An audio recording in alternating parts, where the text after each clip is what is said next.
What comes to mind when you hear battery storage or battery backup? Would you prefer peace of mind during extended outages? Or are you more interested in saving or even making money with battery power? Today we'll discuss the difference between a battery backing up your home's electricity in an outage and a battery saving you money by preventing you from drawing power from the grid during peak hours. I want to keep things as simple as possible. So let's look at the batteries in two forms: your cell phone battery and a Duracell battery in an emergency kit. They both store electricity, but how they discharge differs between the two. Now, before we go any further though, what if you hit that subscribe button?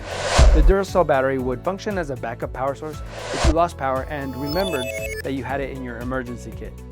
The battery was on standby for an unplanned use. This example would be your home energy backup. The second battery is your cell phone battery, used every day and more than likely right now. Most people manage this battery use and may even have a routine like charging between bedtime and sunrise, having an external power source, and minimizing some app usage if the battery level gets low. This example would be your home energy storage system. During an outage, a battery programmed for backup will automatically feed circuits you chose during installation, like your kitchen, office, bedrooms, and other circuits that fit within your battery's capacity. When your battery comes back on, the battery recharges and then goes into standby mode for the next power outage. With energy storage, the battery's purpose is to discharge the battery when specific conditions are met. The battery configuration is far more dynamic and, if used correctly, can render financial upside. An example of this would be using the battery to power your house during a time of increased rates from the utility to avoid high costs of electricity from the grid, or to sell the excess power back to the grid for additional gain. Okay, so we have our energy backup and our storage. How do you pick between the two? Energy storage can save you more money by offsetting your electricity usage during peak hours. For example, if you have a 55-cent rate during peak hours, using your battery to power your home saves you money. You can even sell your battery juice during those peak hours back to the grid. However, if you program your battery for energy storage to save or make some money, and suddenly there's a power outage, you may not be able to count your money in the dark. You know what I mean? Oh, that's funny.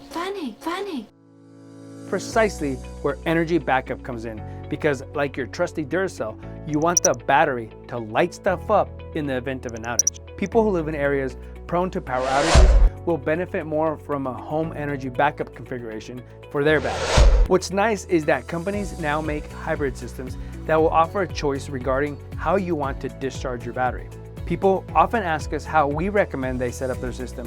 What it comes down to though is how you use electricity in your home and what you want to get out of the battery. If your personality is such that you'll be more in tune with the data, the monitoring, and notifications, then perhaps go all in on energy storage, especially if there are additional financial benefits. Of course, this is with the understanding that if all of a sudden you need power backup, you may have depleted some or all of your charge already. On the other hand, if you're more of a set it and forget it kind of person and are more interested in peace of mind, a little peace of mind, then perhaps a backup function would work best for you. These are all essential things that you should talk about with anybody who's helping you install a battery system for your home.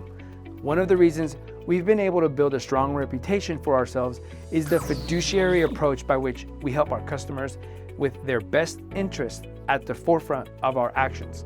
And that starts with listening to their needs and asking the right questions. If that's the kind of conversation you'd like to have, go to DroneQuote.net and check out this EcoFlow video to see if it fits what you're looking for in a battery.